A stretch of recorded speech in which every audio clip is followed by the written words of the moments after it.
Welcome to the Captains and Coaches Podcast. We explore the art and science of leadership through the lens of athletics and beyond.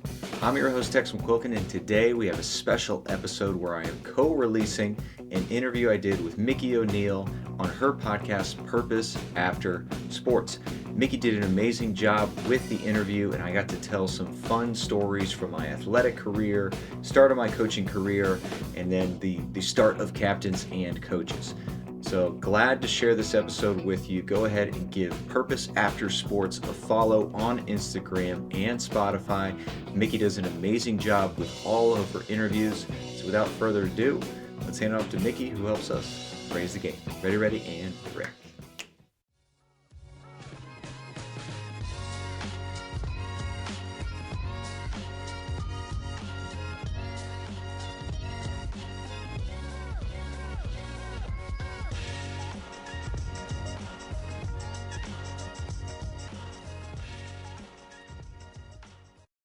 Welcome to Purpose After Sports, where we interview athletes to share their post-sport journeys and explore how they are reinventing what it means to compete.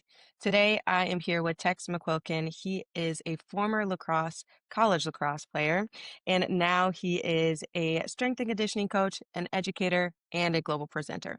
He's trained everyone from youth athletes, even Navy SEALs, and he's taught in 16 different countries. He has now built a career around helping coaches and athletes reach their potential. We'll dive into his journey, the lessons he's learned through sport, and then how to build purpose and structure long after your sports career ends. Tex, thank you for being on today. Excited to be here. Thank you for having me. And shout out Of Chad Hobbs course. for connecting us. Yeah, he'll love that. Shout out to Chad Hobbs. What a good man.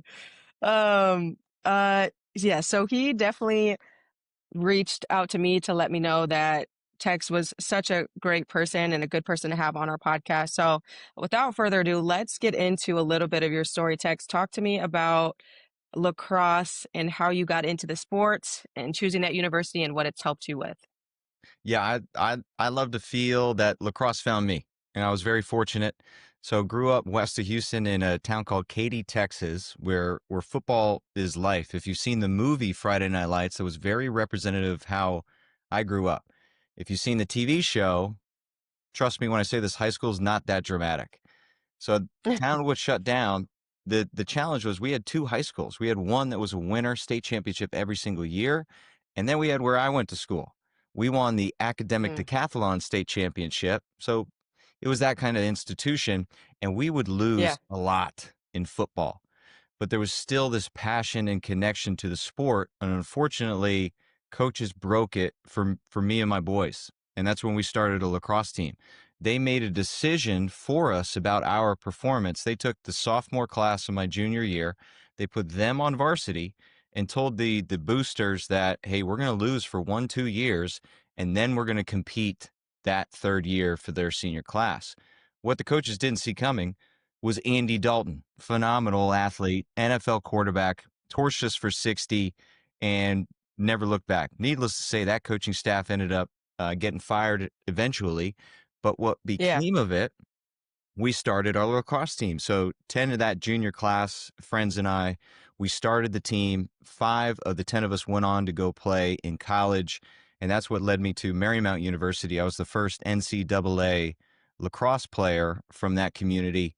And 20 years later, the Katy program is still going strong, 22, 23 later. But either way, like wow. just we started a movement, and I'm so happy that it continues to affect that community positively. And I continue to give back to the game and coach high school lacrosse now. But that spark, that moment of dejection, rejection from high school coaches led me to then never let anyone put my performance in their own hands again. And that's Yeah, where my leadership journey started. And fortunately, going to the East Coast to play lacrosse, it was very style and finesse. And I brought a physicality to it that was football. All I knew was lift weights, run as fast as you can, and play your sport. And I got lost on the field a lot. I just went 100 miles an hour through guys. Eventually, I was able to find my role on the team, but until that was only after an incident occurred 8 days before the first game of my freshman year. I broke my leg Yeah. in practice, hit a teammate in practice, and then hit him so hard he fell on the ground. I stepped on him, I rolled my ankle, and then my fibula snapped. So Oof. that slowed me down. I mean, I was going 100 miles an hour. I was lost a lot, but going to Yeah. be physical. And now I had the opportunity to slow the game down and learn it. I was keeping stats for the team and just understanding the game at a different level that I just didn't have growing up. No, I mean, I only played for 16 months and then went to go play college with dudes that have been playing their entire lives. And Yeah. that was a shining moment, and that's what also led me to grad school because I had this extra year. And I graduated 2008, and the world economy was terrible in 2008. I couldn't get a job, so I go back to grad school. I play Yeah. an extra year, and then introduce coaching, where I have this extra year. Coaches invited me. I was a 3-year team captain. Invite me to be a grad assistant coach for the squad, and that was my first exposure to coaching. I had Hmm. imposter syndrome stepping into this because I was recruiting kids now that have been playing longer than I have. I Yeah. mean, 6 years at this point. And so I thought, okay, how could I contribute? What am I going to look for in recruiting? How can I contribute as a coach to guys that know the game better than me? And that was the weight room. So this introduced me to now strength and conditioning as a profession because we didn't have a strength and conditioning coach in college. It was me just Yeah. stealing a weightlifting program from my boys that played football at University of Texas. And this was the heyday. Ah.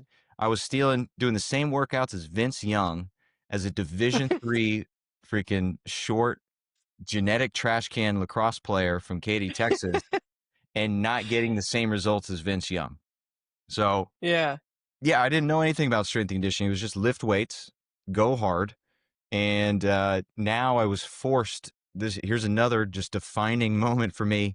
My first practice coaching, we needed upper body strength. Our weight room was a fitness center, not a weight room. So now Okay. we couldn't bring 40 dudes into a fitness center that was also open to students and teachers because Yeah. it was just madness. So I had all the guys kick up into a handstand against the wall, and one of them goes down. He hurt his shoulder when he kicked up. And we got to recall, I was on this team. This was my teammate. He was still my friend, but now he was my athlete. And he tore his rotator cuff, and I took away his senior year of lacrosse because I didn't know what the hell I was doing. So that just, Wow. I mean, I felt an immense shame. I love to joke I'm a recovering Irish Catholic. Everything I do wrong, I feel deep into my soul. So Yeah. I needed to find experts in the field, and I would fly to them and just spend weekends with them. So I was introduced to a couple great mentors of mine after this moment. I found them, flew out to California, spent 2 days with them, and just cracked the bone, sucked the marrow out of this thing, and really started to understand what performance training was. It's not just the weights on the bar or the numbers that we're recording or the times that we're clocking in or the calories burned or any of that. No, it's Yeah. connecting just emotionally and spiritually with these athletes and taking them where they can't take themselves that they want to go. So ever since then, it just been a force nonstop. I will value education over money. I will find the best in the world. I would go spend time with them. And now I've downloaded so much information from such amazing coaches, and that's what I'm aiming to do now is distill it down to deliver it to tools for both athletes and coaches to help them hold on to these lessons that are going to translate and carry over into the real world. And that's what Captains and Coaches is all about. I want to rewind a little bit Yeah. because from talking to you before, I know a little bit of your story and why this is such a passion and important avenue for you because of the coaches you grew up with or had in your life. Can you talk a little bit about those coaches, maybe some not so good moments, and why it led you to even helping the coach you had find the coach in college? Yes. So I would differentiate the two different types of coaches, and I want people to think about these experiences in their life. It comes down to transactional versus transformational coaching. I mentioned the high school coaches that I had in football. They were very transactional. They made decisions in order to best support themselves and keep their jobs. You can understand how that is very transactional. Now, Yep. they were willing to sacrifice the senior class and my junior class for these bright stars. And they were justified because there was one player from that sophomore class that went on to go play in the NFL. So I've Mm. since talked to them about this to help me understand, because I did take it personally back then. Now, Yeah. just have a bigger picture, but there are different ways that they could approached it. In a one-on-one meeting, said coach, he told me, I work hard on the field, I work hard in the weight room, I'm just not any good. We could have reframed that, okay, Yep. guess what backup linebackers do? They start on special teams, or you're going to be on kickoff team, you're going to be on punt team, and go make plays. So we're going to need you this year at special teams. I want you to lock in and master all of those aspects. See, now I did the same thing. I took away the starting position of linebacker, the glimmer of maybe some playing time in garbage games, and I put into an empowering performance where, hey, you're going to have a very small role on this team, but it matters. It counts. Saying Yes. the same thing, just different ways. Now we have a transformational coach. That what I just did was turn that into more transformational language, where it's on the depth chart, it's the same. The playing time is probably going to be the same, but how I'm now empowering the kid to just believe in themselves. So Yeah. I had a lacrosse coach. He was from Long Island down in this small town, Texas. We lucked into him. He's an amazing man. His name's Mike Kavanaugh. And he wanted us to succeed just as young men, because he had Yeah. a nephew that played football for the Katy Tigers, and he saw what football did to his nephew and how it wasn't the healthiest thing for him as a young man. So now Coach Kavanaugh, he told me a great quote, and I want to hand this off. And he said, you're going to be remembered for what you're not supposed to do. Now, there's two sides to that coin. Not supposed to do, like if I'm an amazing athlete with super high potential in my town and then I get this scholarship and then I don't pan out, guess how I'm going to be remembered in that town? The never was. Okay. Well, Yeah. Yeah. guess what genetic trash can over here did? I wasn't supposed, people don't even know what lacrosse is in my town. Then I wasn't supposed to Yeah. be a collegiate athlete. I wasn't supposed to be a leader. I wasn't supposed to be a captain. I was no good to contributing to that one particular football team. So I wasn't going to be remembered for that. And guess what? Now I go on and was a collegiate athlete, started for 4 years, 3-year captain, and now get the fortunate to travel the world and teach people how to teach people to lift weights, run fast, and believe in themselves. So I held on to that one quote. It was maybe it was a backhanded compliment that, hey, we're gonna rock the world here, and Yeah. lovely from Kavanaugh. But that's transformational language. He saw how we were treated as individuals, and he wanted to plant seeds in us for us to just go on and kick ass in life. Because I mean, it was through lacrosse that he was able to make a connection with us. It wasn't about whether we won or lost, because we lost a hell of a lot more than we won, but we had fun doing it. Um, Yeah. so then I had this same experience in college. I had two different head coaches.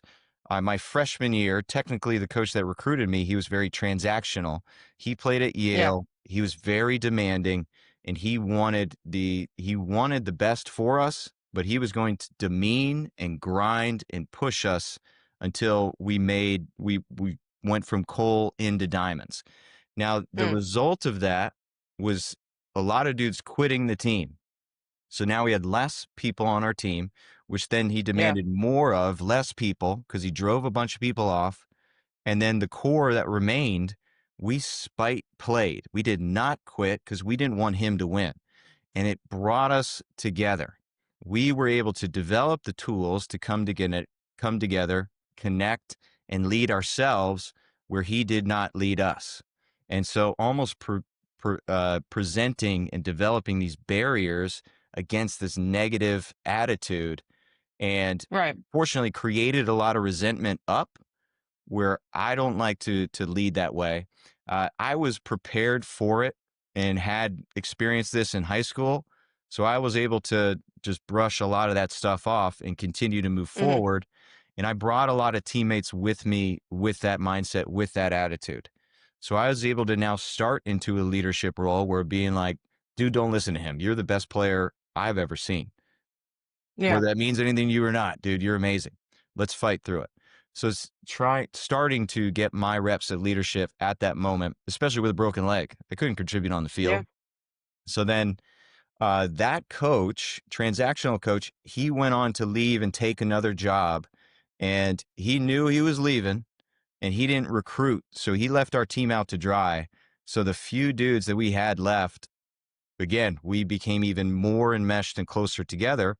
And as a Yeah. leader in the team, and I was at the time, I think, vice president of the SAC Student Athlete Advisory Committee, I got a Wow. saying in the hiring process for the new coach at Marymount, and they brought in a number of dudes. I got to sit down with each one of them, and the one that just connected the most with me was a 28-year-old high school coach who Marymount was his alma mater, and he had big vision, big picture for our team, because Marymount was a great program back when he played in the late 90s, early 2000s. So it was a Mm. matter of him presenting this dream, this vision to get us back to the heyday.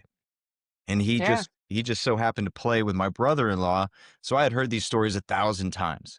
So, uh, not brother-in-law at the time, that's a whole different story for, another Okay. podcast. But, Okay. the yeah, so I got the opportunity now, and fortunately he was hired, and here we are 20 some odd years later, and he's still the head coach. So I was one of his first team captains. In our meetings, what we were able to establish as the culture, as the vision for the program, is still in play today. So that is a transformational coach. He wanted us, instead of yelling at us and telling us how it's going to be, he wanted us to bring our autonomy, our vision, our family that we had already established into the fold, and help us understand what it truly meant to be a saint. So, Yeah. I mean, just I couldn't write a better leadership experience. Our record wasn't what it was like. It's nothing to write home about. I couldn't even tell you our record, but it wasn't good. Yeah. But now the stories and the experiences are just so many lessons within there that I'm ready to hand off and deliver to people in these trying times. So it's not supposed to be perfect, and anybody that's been on a winning team or a losing team knows that. And anything you see on social media where it's this picture perfect locker room, that's all BS. So what Yeah. lessons can you learn and take away from your current team and situation that's going to help you as a future leader, parent, or giver back to your community as a coach or otherwise? I liked when you talked about um when you were stepping into trying to find your leadership role in that first year or so in college, of how you were used to being kind of demeaned or talked to a certain way by coaches. And it can be hard to hear because so many athletes come to me, and I'm sure with you with that same experience, even parents probably, as well as, oh, I'm just used to that. Like that's just how all I've known. Hmm. And it to me, it's, you know, it hurts my heart because as somebody who wants to empower that next generation, it shouldn't be. That's not how it should be. What are your thoughts, and what are ways that you talk to athletes and coaches now when you hear things like that? I still hear it. Like I mentioned, I'm coaching high school lacrosse, so about 50% of my dudes play high school football. So Yeah. they're in it. And what I find the most interesting is when young athletes take on leadership for the first time, they just try to mimic what they believe leadership is. So Yeah. just having 16 years of different teams from high school to college levels, just seeing what their interpretation of leadership is, and they mimic their role models. So for a lot of guys that play football, they come in and they are jerks. They are hard charging Yeah. jerks, just telling the freshmen what to do or else, and threatening them with punishment like running. It's like, no, dude, I got a specific speed and conditioning plan. You're not going to ruin it by some kid not listening to you because you're not treating them well.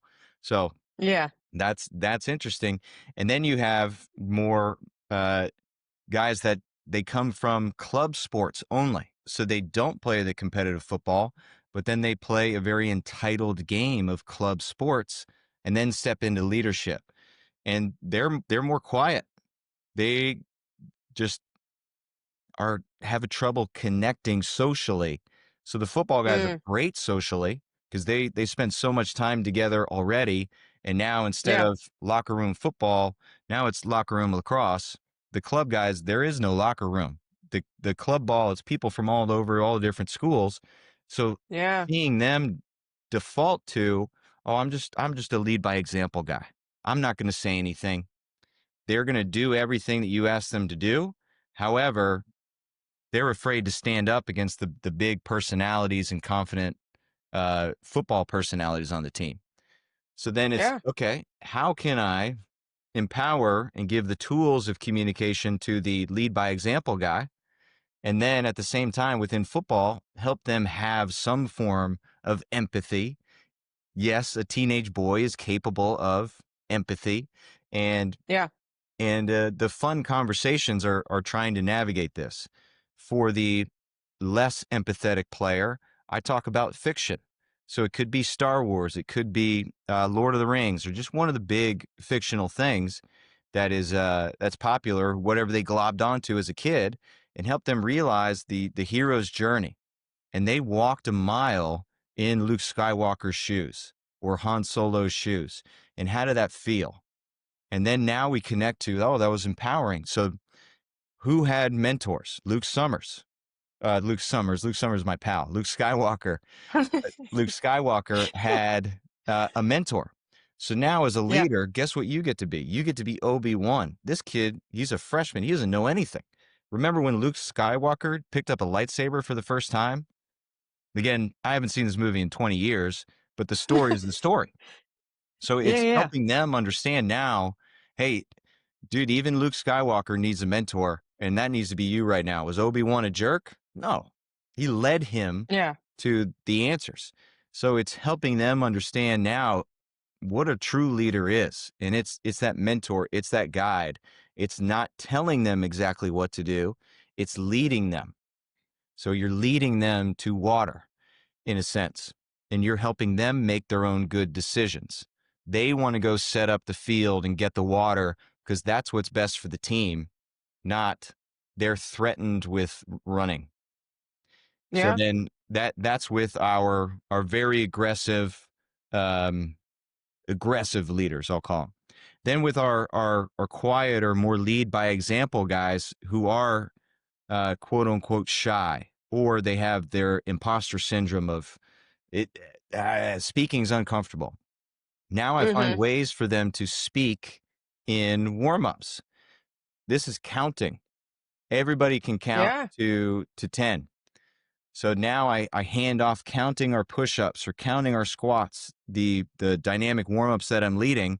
I'm not counting the reps as coach. I hand it off and I call out, okay, Augie, you're going to lead 5 4-count push-ups. So a 4-count push-up, this is a military count where the leader on 1, he yells out 1, everybody goes down in a push-up. 2, everybody pushes up back to a top position. 3, they go down into uh, the bottom.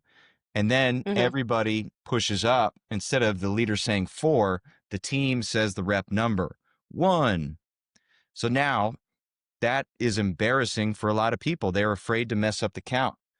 Good. Mm. This is just the warm up. This doesn't matter, but you are getting Yeah. valuable reps with your voice leading. So now, yes, you are leading by example, and we're introducing vocal leadership opportunities that are highly controlled. I'm not saying, hey, you're the quarterback, go lead. I'm telling them, hey, dude, I need 5 4-count push-ups. You got it. Ready, Yeah. ready. So now and that's another fallacy I see with a lot of coaches that have poor communication and poor leadership skills. They put the onus on the team. Hey, go lead. Our guys are having this problem. I need you to go to solve it. Okay. But then they'll default to what they grew up with. And that could Right, be just right. being an asshole. And that's unfortunate. So now we start to build that builds resentment, and resentment is the killer of culture, unfortunately.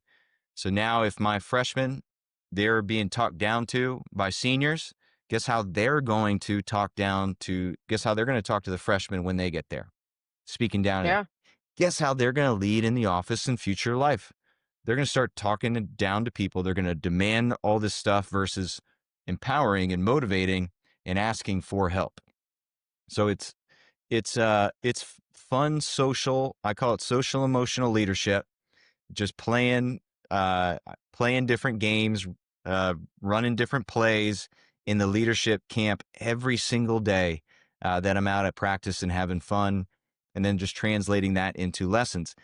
But I mean, I've been there. I was the quiet leader, like I mentioned, 3-year captain. I started as yeah, I'm just going to be the guy that just does everything above and beyond.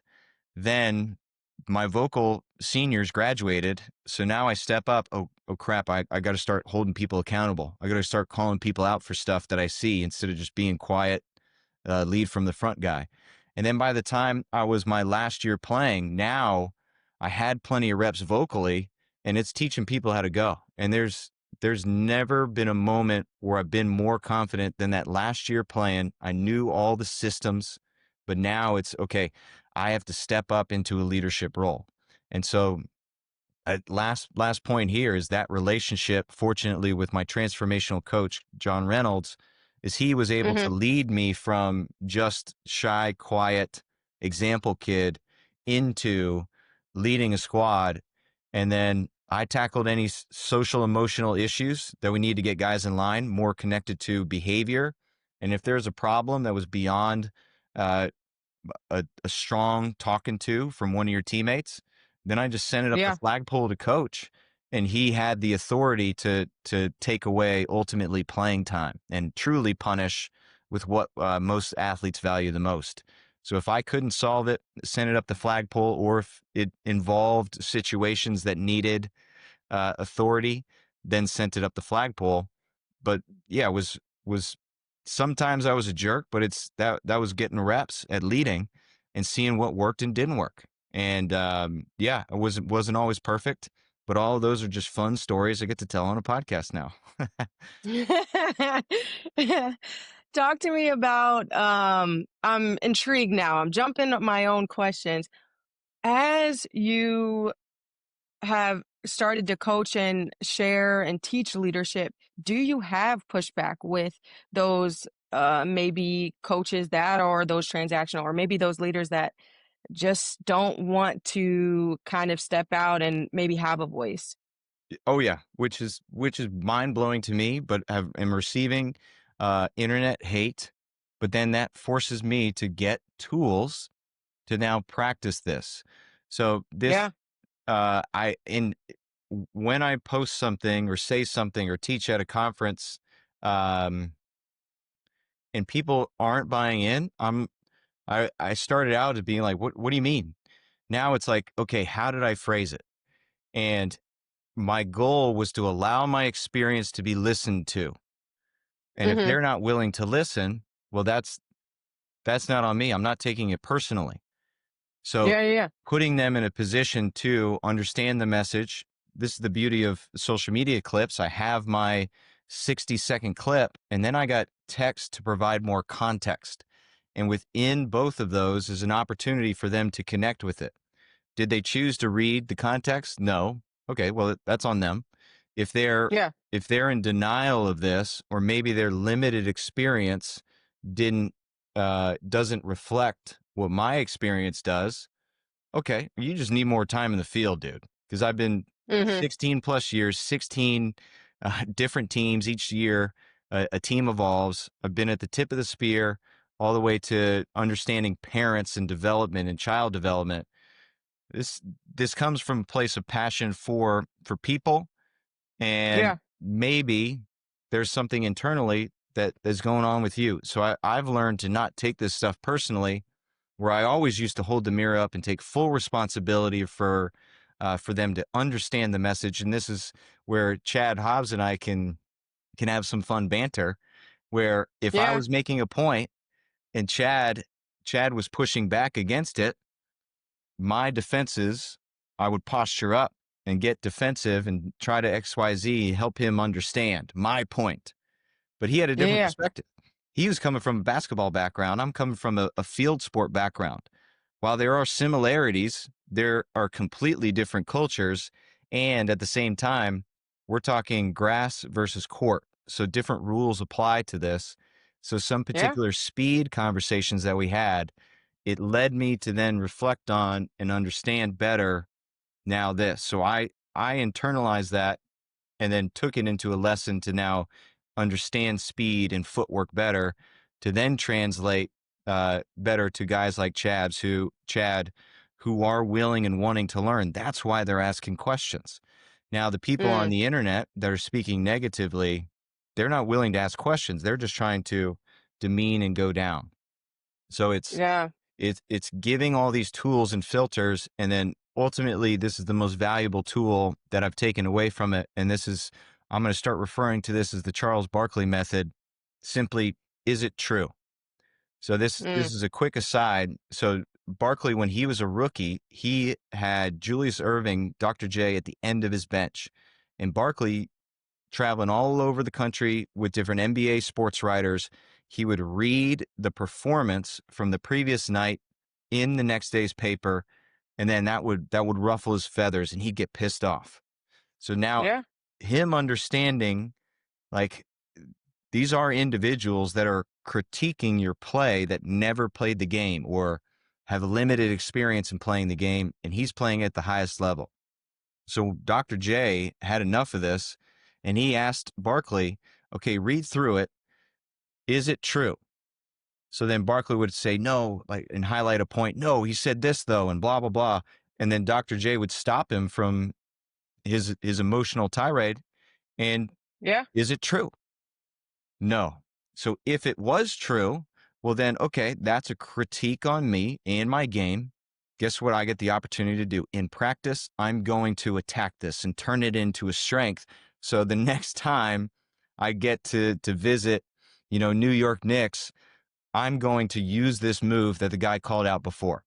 So he was able Mm-hmm. to use that into fuel, hold that mirror up, and then make corrections. But it had nothing to do with Barkley's game. It was more about the writer trying to be a critic and sit on his high horse.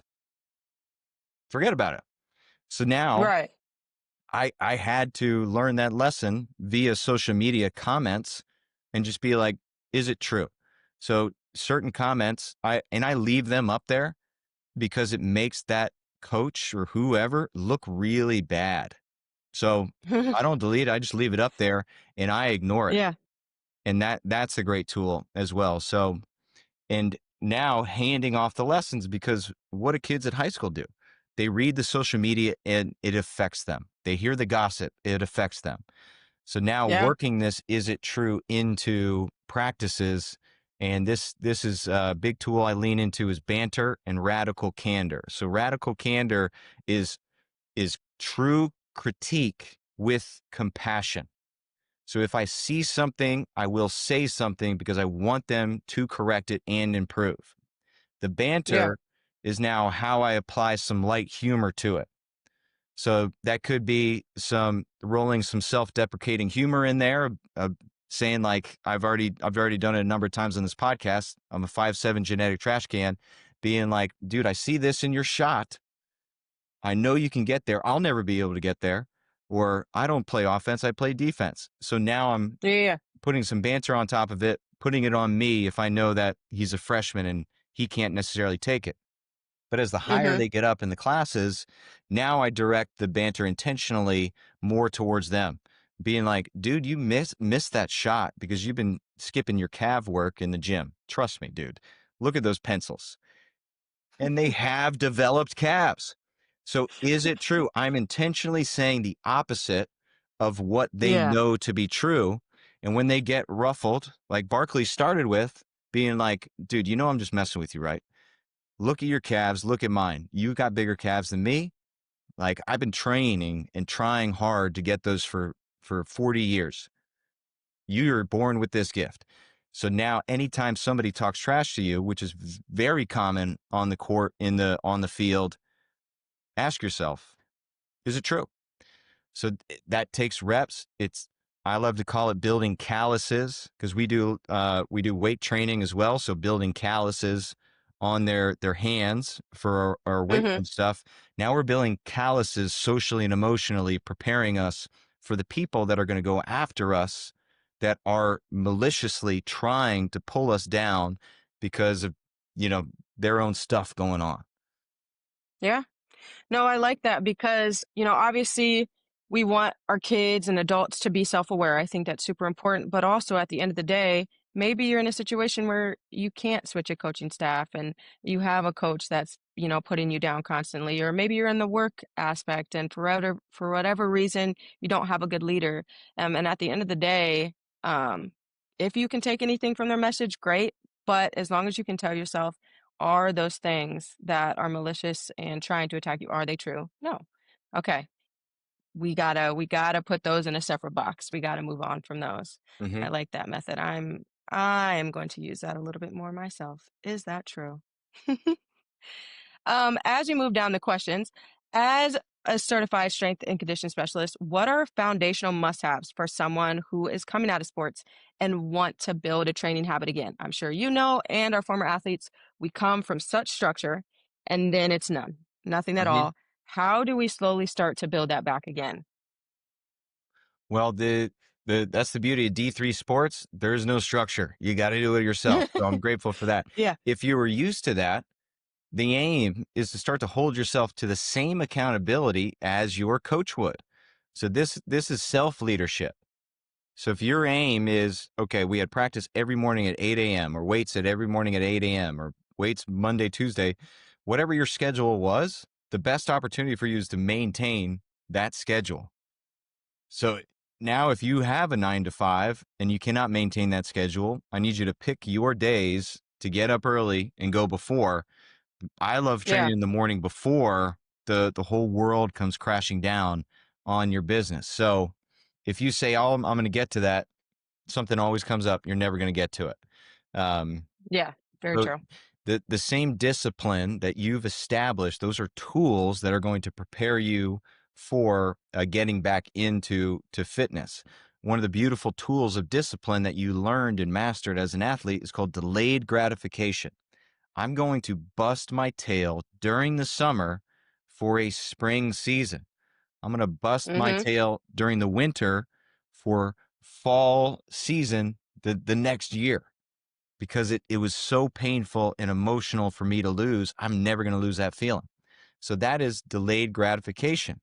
Now, oh, I'm not feeling motivated today. I'm not willing. Well, now what is your identity?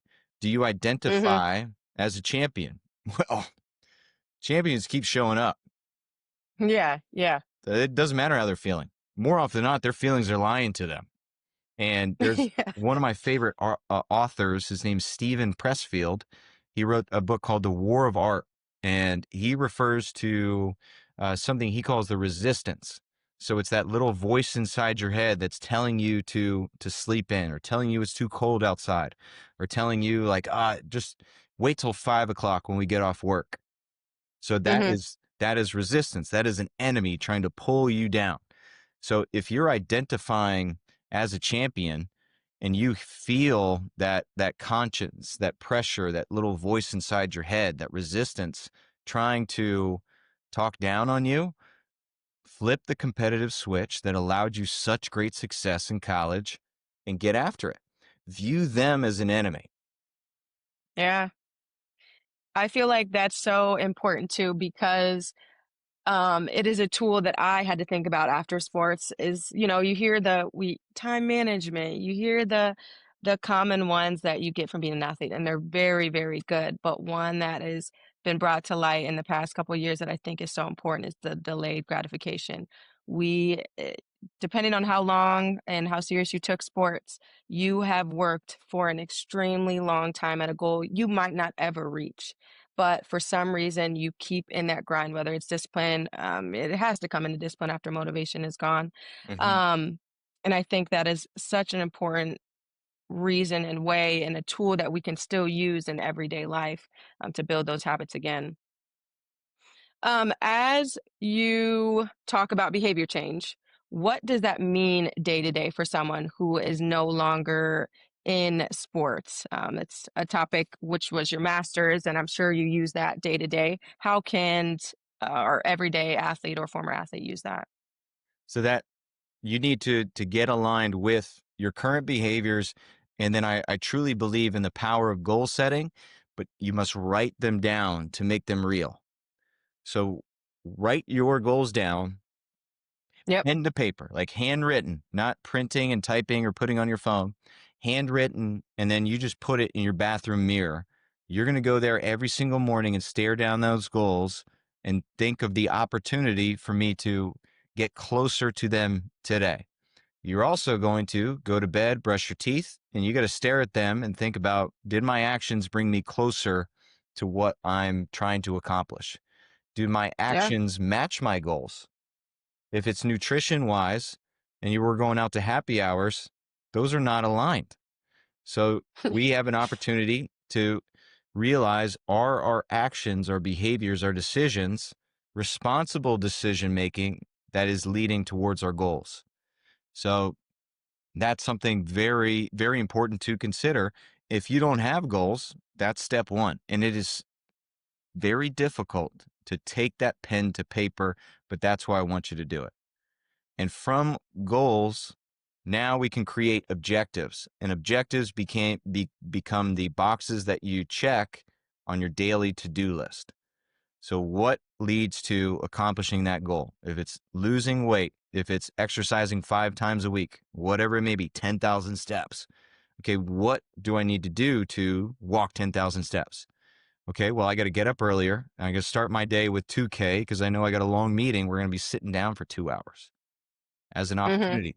So it allows me to get and schedule my day just so much deeper. It's not what do I have to do today?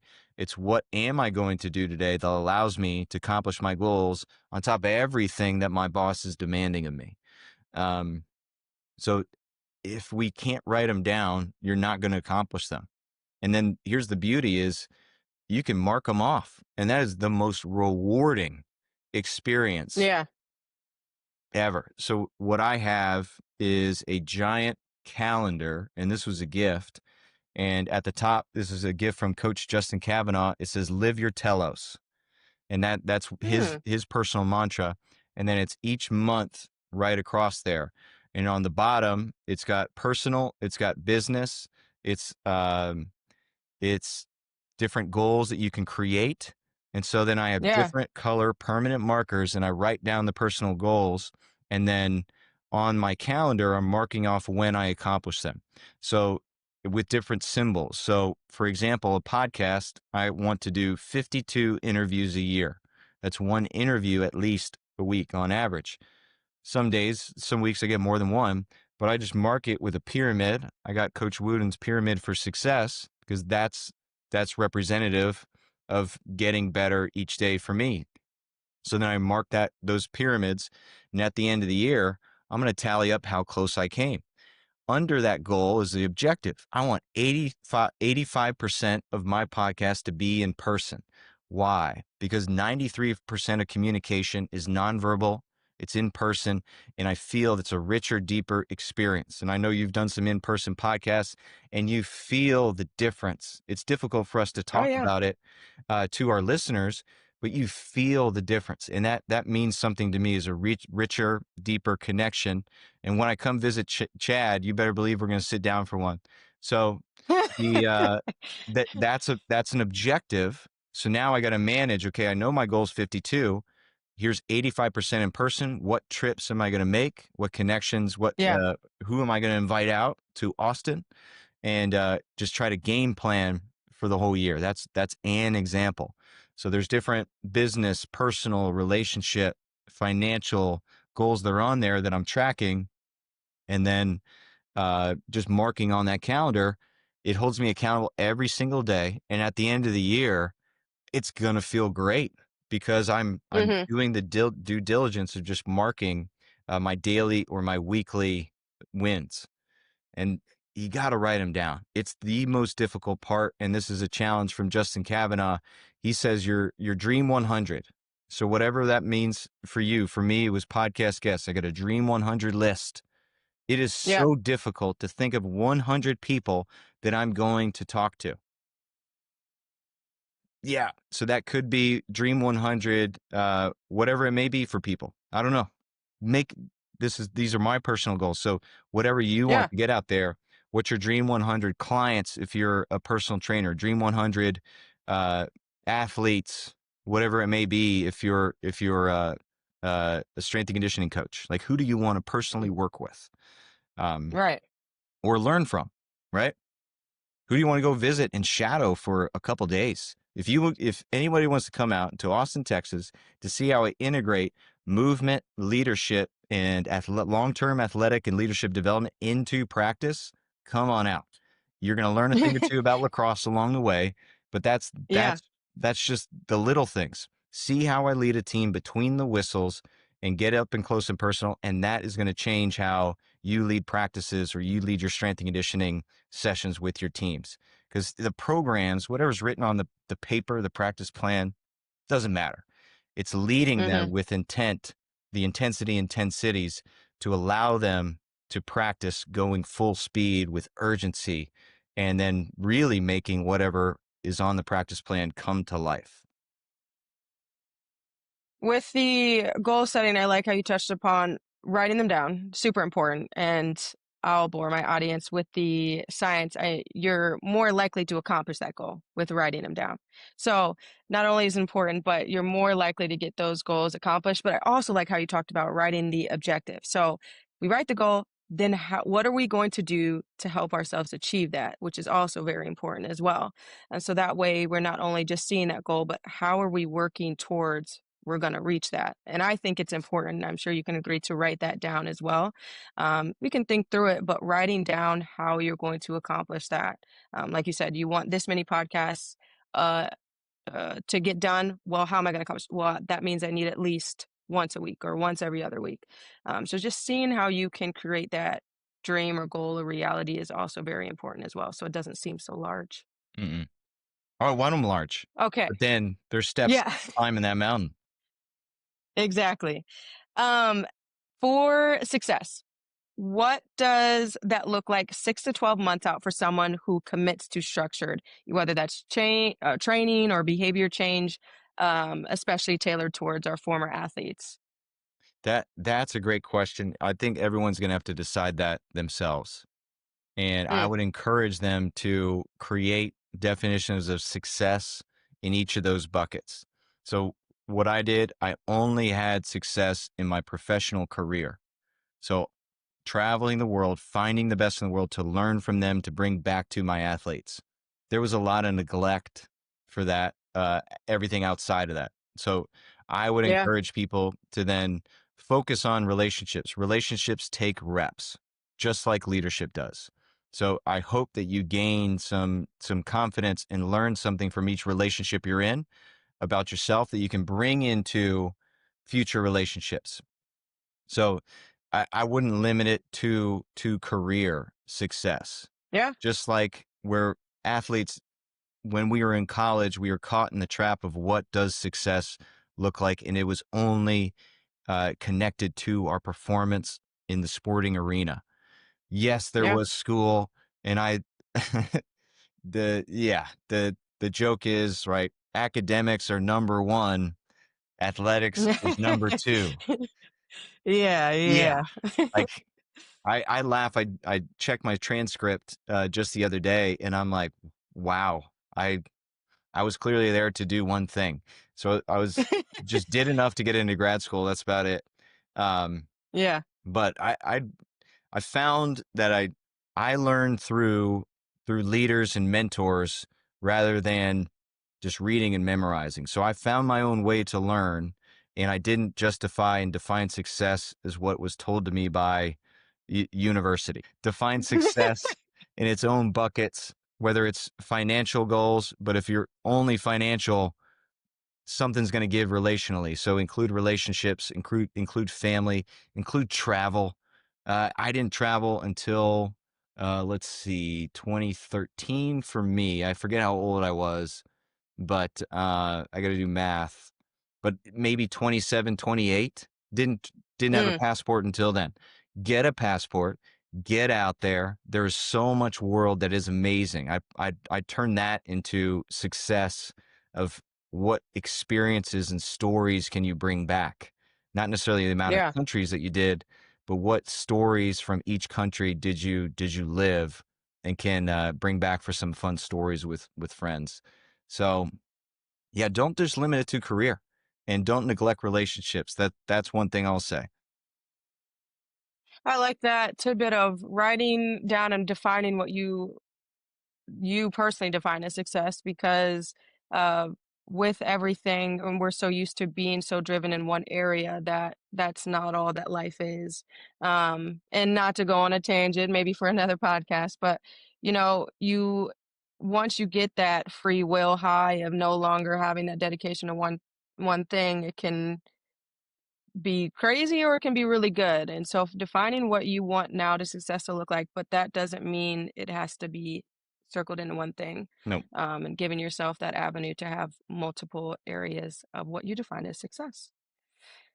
As we're wrapping up here, Tex, you've been amazing. I want to ask what's next for you. What are you excited about in coaching, education, or with helping athletes? I'm going to talk to us a little bit about how people can connect with your work, like captains and coaches. yeah.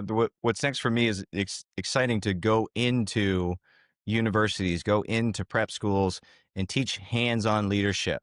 So a very common thing, and I don't know if you had this in college, where they brought in motivational speakers. They talked for 60 minutes and then see ya, and we were right back to Yeah, our yeah. rambunctious Division III things, cheeky and fun shenanigans.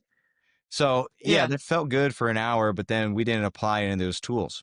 Knowing that and understanding the population extremely well, now actively Mhm. going into schools and doing 3-hour workshops that include captain's workouts. So teaching them how to run captain's workouts. What I hate to see is every single year there's a college that does a captain's workout that leads to dudes going to the hospital with rhabdomyolysis because Yeah. nobody knows how to strengthen condition.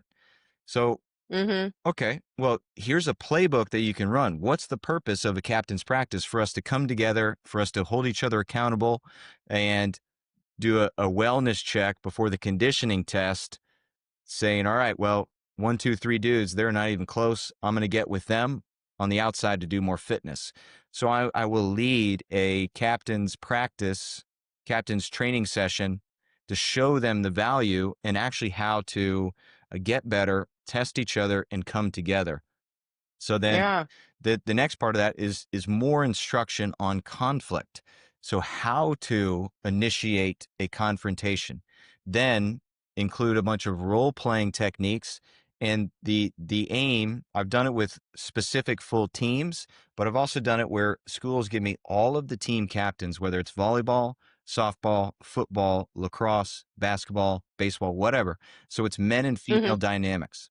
So now we get reps doing conflict with same sex. So the male coaches, or excuse me, male athletes and leaders, bringing up conflict and confrontation about real life examples and doing dry runs. Then we have, Yeah. same with the females. Then we have aspects where, okay, how does female confront male? Because that's realistic in the workforce. So we're getting Mhm. reps on standing on our values and how to have constructive criticism, how to have constructive conflict that leads to a resolution rather than a resentment. So Yeah. that's a big part of it. So it's a fun, interactive, movement based, social agility based aspect of the leadership development. And then they go take these tools and they apply them right to their team. Rather than listening to just a motivational speak, now we get tangible aspects, confidence, and the abilities to go and lead. And that's what it's all about. So yeah, leading different workshops at the college level and different prep schools all over the country. So that that is very fulfilling. And then continuing to travel for the podcast, and I've accomplished a lot this year, respect to goals. So done Notre Dame, then head to LSU next week to sit down with Jay Johnson. He's the baseball head coach that just won the national championship. So just That's amazing. continuing to show up and lead with purpose. That's going to continue to open a lot of doors and lead to a lot of great, fun conversations on the podcast. Talk to me about how our audience can find you outside of here, and if they're looking for any of your services or just want to hear more about what you do and the messages you share on social media, especially. Yeah, easiest is Instagram. So it's at my last name, McQuilkin, McQuilkin. Then the Hmm. podcast is Captains and Coaches Podcast. Super easy to search and all over the YouTubes. And if you're looking for fitness and training programs, I post my workouts. So deliver my workouts that I'm doing. I'm pretty beat up from years of playing and training. So this is more of Yeah. a rebuilding model. Yeah. And then each day I have a leadership devotional. And my big thing, the program's called Old Bull. We're training with wisdom. My big thing with that program is who's looking out for the leaders. So I got people from all over the world. And then if they need something, they say something. If they need coaching on movement, they film their lift and put it in there. Or if it's they share their daily journal from that little segment, then we can Wow. explore that. So that's the big thing. I'm super proud of. I got a bunch of old teammates on there following the program, coaches that I've run into throughout my career. So it's a growing community of athletes that are training intelligently and then all looking out for each other.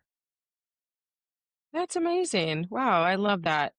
Um, what is the most powerful driver of performance that you've learned with your work? I Now I feel relationship comes before rules. Yeah, I like that one. That And one's really good. I think that one's super important as you talk throughout this podcast, and the audience could see your passion through it is, uh, like you said, whatever's on that piece of paper is important foundationally, but the relationships, that's what's going to keep people coming back. That's what's going to keep you and doing what you do. Relationships is top of everything. We have one more question for you. I ask most of our guests on the podcast if you could give one piece of advice to your younger self, or maybe somebody you know could use this piece of advice, what would you tell that athlete standing on that field? the great question. I mean, I wouldn't change a thing about my playing career. I mean, I did the most with my genetic and skill abilities, and I found the right team that allowed me to emerge and find who I am as a leader. So athletically, I couldn't ask for a better thing. Maybe some some issues off the field that then led to dudes being suspended that cost the team. So maybe seeing those behaviors earlier and getting ahead of it. Um, but then I did not have the conflict tools to confront them, and that that did cost the team. So for Yeah. me as an athlete, I wouldn't change anything. For me as a leader, it would be more confident to call out people on stuff that was going against the team goals that we've established that were outside of their character at certain times. That's really great advice. Not being too hard on yourself, but also a little bit of reflection of, I didn't have the tools, but maybe something I could have fixed looking back. Is there anything else, Tex? Thank you so much for taking time out of your busy schedule that you'd like to leave our audience with before we wrap it up. Yeah, I would encourage athletes, former college athletes, to just adjust their identity. Right? They were a volleyball player, they were a track athlete, they were a lacrosse player. Yes, now they're not. But what are they? Yeah. They're a leader. So hold on to all the intangibles, hold on to the lessons, hold on to the stories, the conflict, the confrontations, the wins, the losses, and then think, how can you apply them to the people that you are leading now? And it is all valuable. So I'm not asking you to forget the glory days. I'm just asking you, what can I squeeze out that could be an ounce of prevention or support or motivation for the people that you do have the fortunate opportunity to lead now? Thank you so much again for taking time to be on here today. If you know any athletes, former athletes, or coaches that could use this episode, please like, share, turn on those notifications, and we will be back.